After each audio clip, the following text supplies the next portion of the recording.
Apologies that there is no funny intro to this video. But wouldn't be appropriate. Okay, I have gotten, someone gave me a file containing the documentary by the BBC,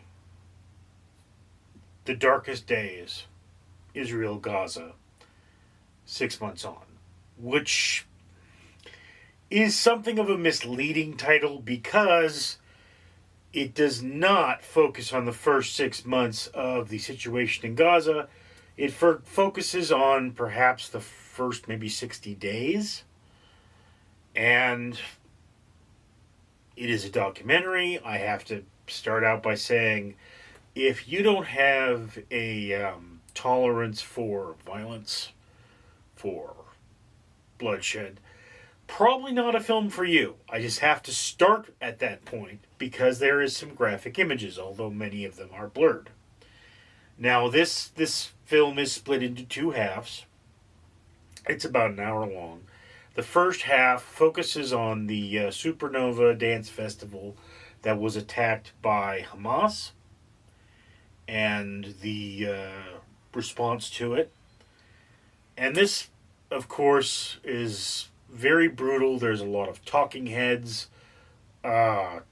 just showing, people who've survived, telling you about what happened, how they were cleaned up and everything. And it does not get anywhere close to the residential attacks by Hamas. Okay, the Nova Festival was definitely a target. And in fact, there's a point in the documentary that says, look, if this was a Sunday, the festival was just the cherry. Okay, it's not the ice cream. It's not the bulk of the attack. And then, once that concludes, it moves to Gaza, where you follow a group of paramedics, as they mostly retrieve bodies. I have to say, it's mostly retrieving bodies. I mean, I will say these paramedics, not the most profound. I mean, compared to American paramedics, and American paramedics are not treated well. Let's be clear on that subject. I know this is a tangent, but American paramedics tend to be a bunch of idiots.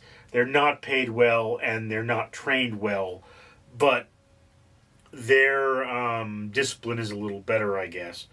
So you see the testimonial of the paramedics. There is a number of, again, graphic images, people who have died,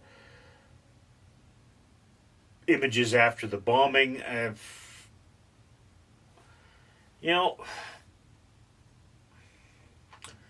I watched this documentary for a very specific reason, and that's because I, of course, am 31% Hebrew, and being 31% Hebrew, I have a responsibility to view these images. Whether I agree with it or not, whether I like it or not, what's happening in Gaza is being done by my people. It's a very emotional situation for me. Understand this, that first 10 years of my life, before my mother passed away, I was raised as a Jew, and I was taught to believe that the taking of any human life, no matter what they've done, is of course against our belief. It is a horrible thing to do, to harm anyone. Sometimes it is necessary, but it is still horrible. So that's, seeing these things, even knowing the motivations, it is difficult for me. It's very painful.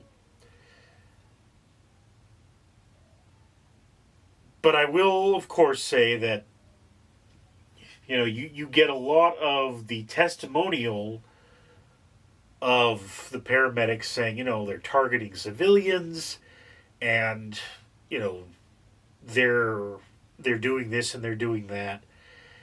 And one thing that has to be brought up as a question is, why would they target civilians. What is the purpose of the war? Who are you going after?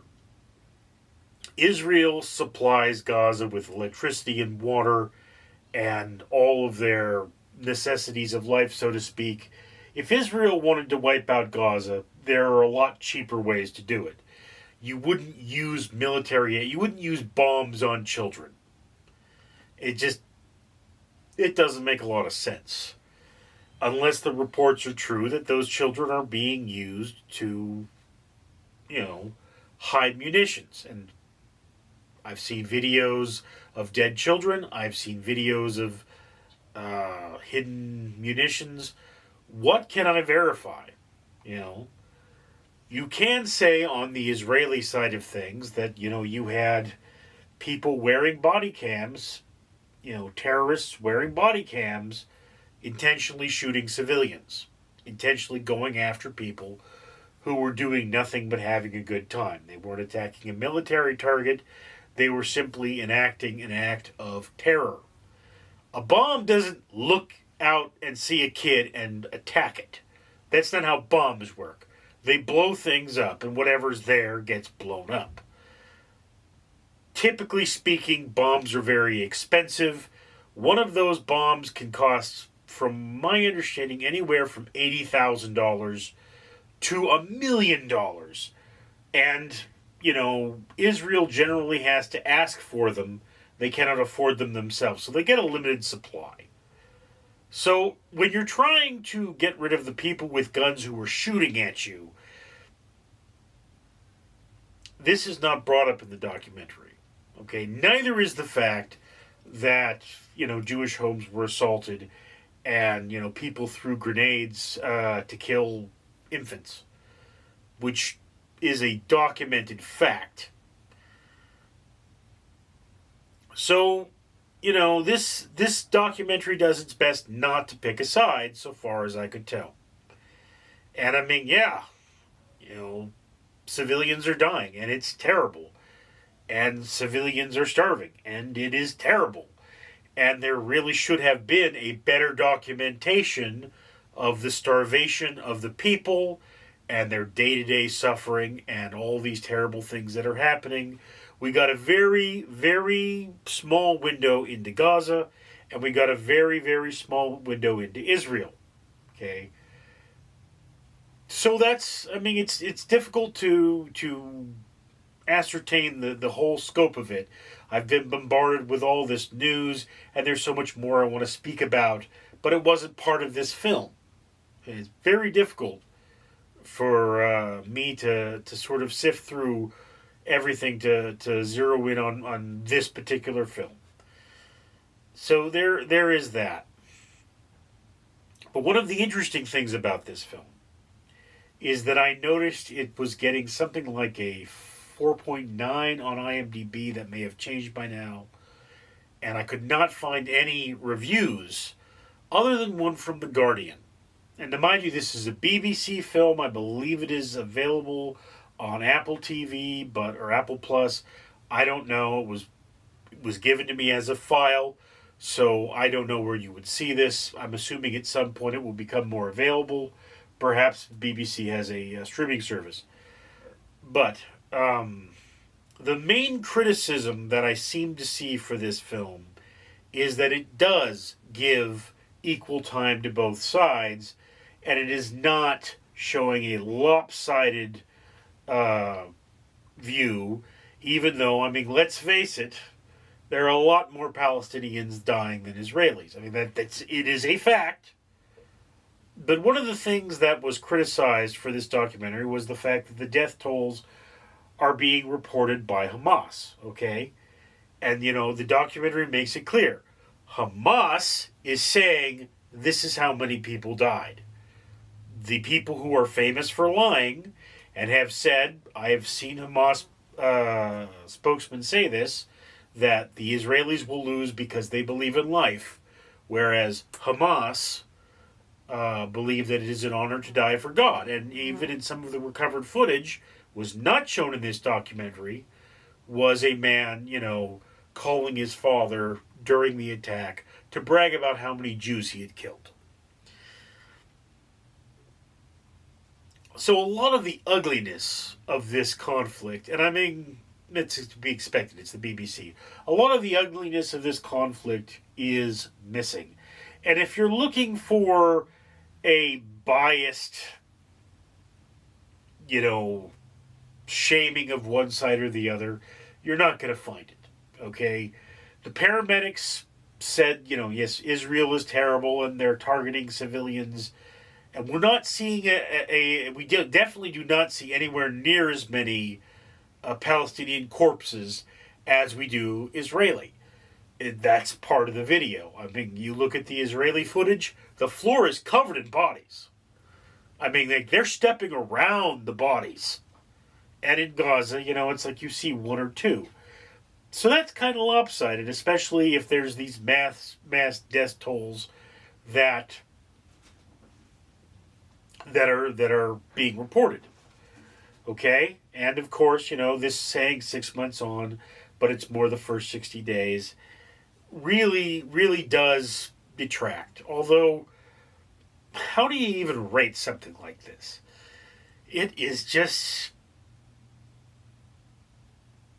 horrific and disturbing. It is the stuff of nightmares, and yet it's not hard-hitting enough to truly describe what's happening. So, I mean, it kind of gets my rating fans of the genre only, which means people who want to be informed about this conflict and yet can stomach the gory details. Because how do you do that? I mean, absent from here again is the statement that there are three parties involved. There is the innocent people of Gaza, Hamas, a tyrannical government that does not permit free election, and Israel. And the fighting between the Hamas and Israel is what's killing Palestinians. And it's not fair. Okay? But what do we do? You know, sometimes that's a hard question.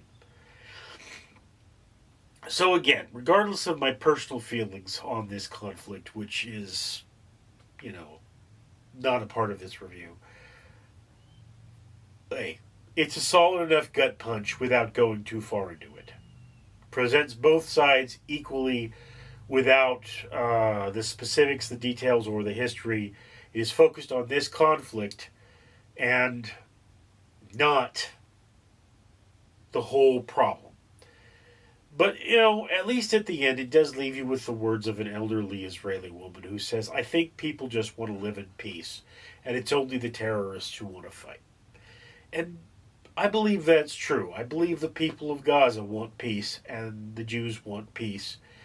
And hopefully, we'll find it somewhere. Thank you for watching. I'm Richard.